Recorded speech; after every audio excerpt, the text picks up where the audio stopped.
Hello मेरे प्यारे दोस्तों, तो आज की वीडियो होने वाली है लोकेज्म एपिसोड नंबर 51 के ऊपर। और आपने इससे पहले की वीडियो नहीं देखी है तो उन सभी वीडियो का लिंक ऊपर राइट बटन और नीचे डिस्क्रिप्शन में भी होगा। अगर आपको तब भी ना मिले तो जाके पहले चेक कर लेना, वहाँ पर आपको जरूर मिल जाएगी। और आप में से मैक्स लोग इस चैनल को बिना सब्सक्राइब कर ही देखते, क्यों भाई? कर लो, दिल से अच्छा लगेगा, दुआएं लगेगी मेरी। आशा करता हूँ कि आपने चैनल को अब तक सब्सक्राइब कर दिया होगा। तो अब बिना किसी तरीके की वीडियो को स्टार्ट करते हैं।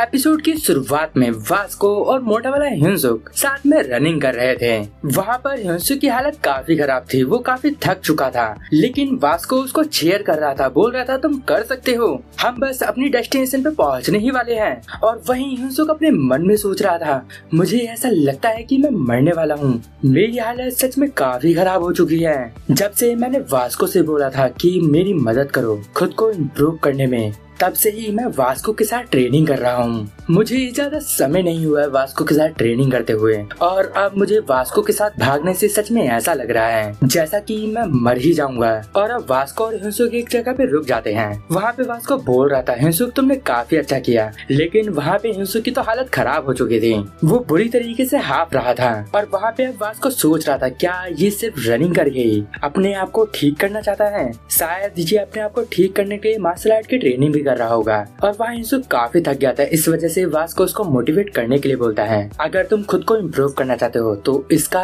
कोई आसान रास्ता नहीं है। अगर तुम अपना 100% देते हो तब तुम्हारी मेहनत तुम्हें कभी भी धोखा नहीं देगी, और बिना मेहनत करे तुम कभी भी अपने शरीर को बदल नहीं सकते। और वहीं हिंसुक अपने मन में सोचता है, मैं वास्को को बता नहीं सकता कि मैं एक सुबह जब उठा तब मेरे पास एक परफेक्ट बॉडी थी। और वहाँ पे हिंसुक वास्को से बोलता है, क्या आप रोज मेहनत करते हो? तो वहाँ वास्को बताता है, मैं रोज 100 सिटअप, 100 पुशअप, 100 स्क्वाट्स और साथ ही साथ 10 किलोमीटर में रोज रनिंग करता हूँ। तभी वहाँ पीछे से जेस आता है और वो बोलता है, हे वास्को, तो तुम यहाँ हो? और वहाँ पे वास्को बोलता है, जेस, तो तुम्हें हमारी दोस्ती की पावर से पता चल गया कि मैं यहाँ पर हूँ। और अब वहाँ पे जेस सोच रहा था, मुझे यहाँ आने से पहले वास्को को कॉल कर देना चाहिए था, और वैसे भी मुझे इसकी लोकेशन इसके जीपीएस से पता चली है। और वहीं जेस हिंसुक को देख के सोच रहा था, आखिर ये बंदा अभी तक वास्को के साथ है। और अब वो जेस हिंसुक से बोलता है, तू अब तक ये कर रहा है? वहाँ पर हिंसुक बोलता है, हाँ मैं कर रहा हूँ, आप कैसे हो?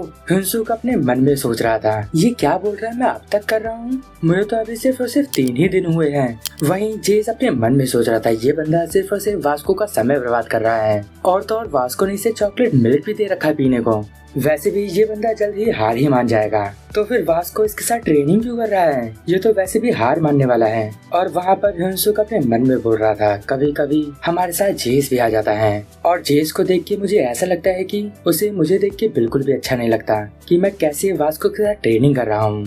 और अब अगले ही सीन पे हम स्कूल का सीन देखते हैं। वहाँ पर टीचर बोर्ड पर कुछ लिख रहा था, और वो बोलता है, आज 20 तारीख है, तो जिसका भी 20 रोल नंबर है वो अपना हाथ उठाओ और मेरे सवाल का जवाब दो। और वहाँ पर अब जैक अपना हाथ उठाता है, और अब टीचर वहाँ सवाल पूछते हैं, तो वहाँ जैक बोलता है, आप तो देख ही सकते हो मेरी हालत कैसी है, मैं बस यहाँ स्कूल में अपनी अटेंडेंस बढ़ाने आ रहा हूँ, इस हालत में मैं पढ़ाई नहीं कर सकता।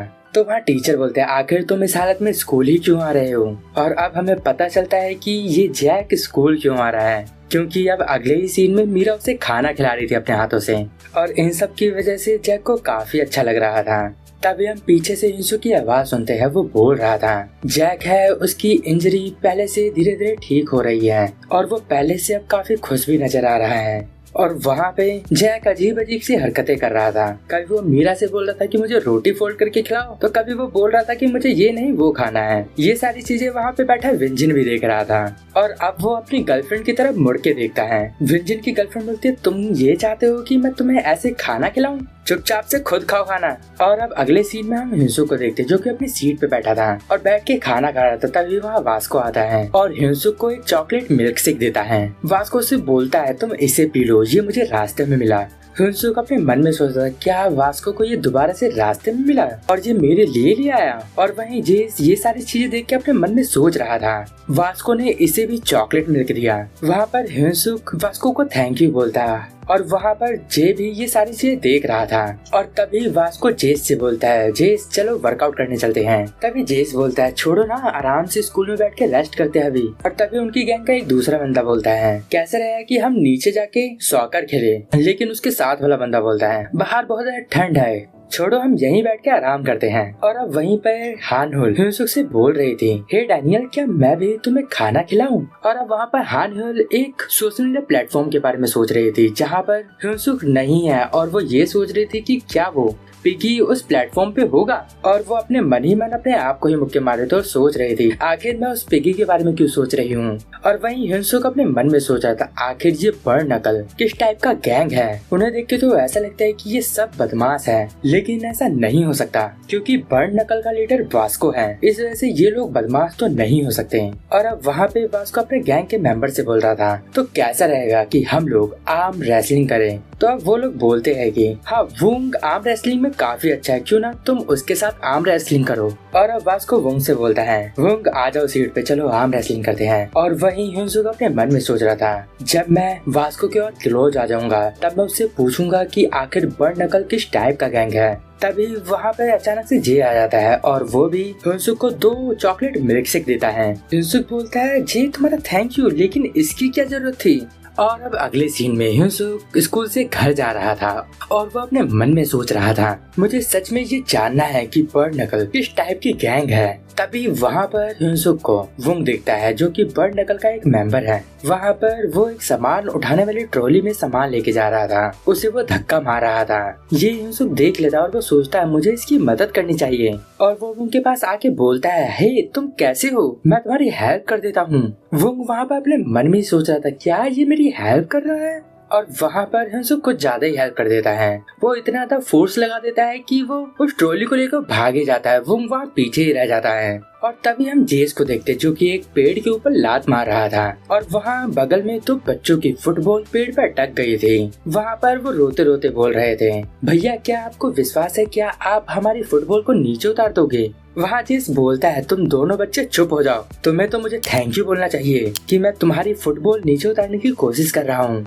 वहाँ पे वो बच्चे बोल रहे थे, आपने हमसे प्रॉमिस किया था कि आपके किक बहुत ज्यादा पावरफुल है और आप हमारी फुटबॉल को नीचे उतार सकते हो। वहाँ पर जेस अपने मन में सोचता है, मुझे लगता है कि मुझे यहाँ से चले जाना चाहिए और इन बच्चों की बिना मतलब में हेल्प करने की कोई भी इससे फायदा नहीं है, क्योंकि मैं अभी पूरी कोशिश करके भी उस फुटबॉल को नीचे नहीं उतार सकता और वैसे भी जो मेरी सबसे पावरफुल किक है वो भी यहाँ काम नहीं आ रही है। तभी हम वहाँ पे देखते हैं कि ह्यून-सुक आके आराम से पेड़ में किक मारता है और वो फुटबॉल आराम से नीचे गिर जाती है और फुटबॉल के नीचे आते ही वो बच्चे खुश हो जाते हैं। और वहीं पे अब जेस अपने मन में सोचा था, ये बंदा ये तो डैनियल पार्क है, इसने सिर्फ अपनी एक ही किक से फुटबॉल को नीचे उतार दिया। और अब वहाँ ह्यून-सुक जेस से बोलता है, हे जेस, तुम्हारे कंधे पे एक कीड़ा है। इससे जेस काफी ज्यादा डर जाता है। और वहीं अब ह्यून-सुक अपने मन में सोच रहा था, बर्न नकल, इन लोगों को मैं जितना देखता हूँ ये मुझे उतने ही कम बुरे लगते हैं। मुझे लगता है कि वो मैं था जिसने एक बुक को उसके कवर से जज कर लिया था। और अब अगले ही सीन में जेस बैठ के सोच रहा था, वो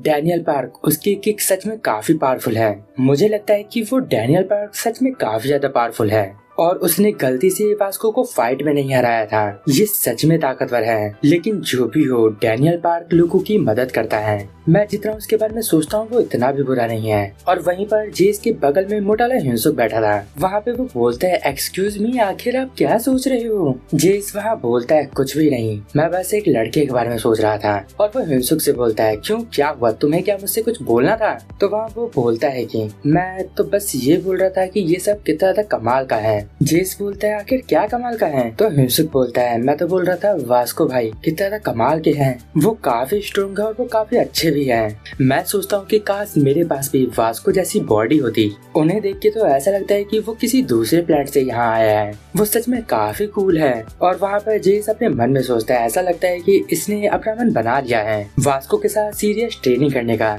मुझे लगता है कि ये भी अच्छा इंसान है और मुझे लगता है कि इसे भी काफी सारे लोग परेशान करते हैं। अब मुझे समझ आया कि वास्को इसे ट्रेन क्यों कर रहा है। और इस बंदे को इस बात का बिल्कुल भी विश्वास नहीं है कि जो वास्को है उसे एक टाइम पे युनटे ली कहलाता था और यहीं पर ये एपिसोड एंड हो जाता है। अगर आपको इस वीडियो में कुछ भी अच्छा लगा या पसंद आया तो इस वीडियो को लाइक कर देना। इस वीडियो का टारगेट है 1000 लाइक। देखता हूँ कि आप ये लेक्चर कब तक कंप्लीट कर पाते हो। और अगर आपको मुझसे बात करनी है तो मुझे इंस्टाग्राम पे डीएम कर सकते हो, वहाँ पर मैं सबके मैसेज की रिप्लाई करता हूँ। बस रील सेंड मत करना कि रील का क्या रिप्लाई करूँ मैं। तो अब मैं मिलूंगा आपको नेक्स्ट वीडियो में, तब तक के लिए गुड बाय, sayonara।